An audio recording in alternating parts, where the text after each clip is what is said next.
的话，那就没有办法。如果我们可以的话，就赶快拯救你们的灵魂，要到那要说这个教导就是表示爱，要将来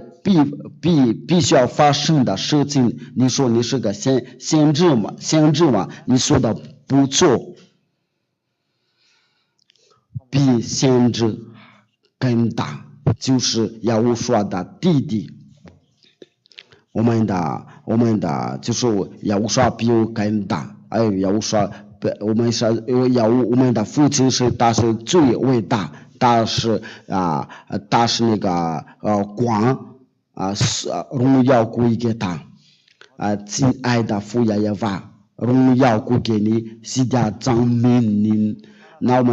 们的教导就是到这里，要说吧，有你们在下一课的教导再见，我们一起祷告吧。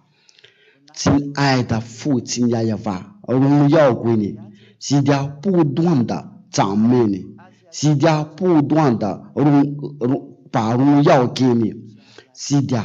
不断的要匍匐在你的面前，在你至高正能的上帝。就是你是个光，是的不断的把荣耀归给你的，是的要不断的赞美你，因为你是我亲爱的父，你是我喜悦的，就是你的和要无说，就是那差我来这里，请把有这个教导，亲爱的父亲耶和华，你的话必须要一念了，那这个就是一念的时刻，这个全世界的幕后已经到了，没有任何人的权利或者权威能阻止这个教导。你这个教导必须要一念了，你这个语言必须要一念了。亲爱的父亲耶和华，今天向你要求，请你保佑你的家属，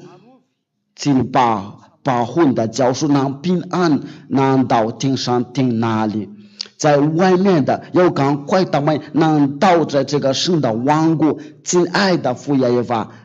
叫你要加快速度，因为时候已经不多了，你知道怎么做？现在一直向你要求，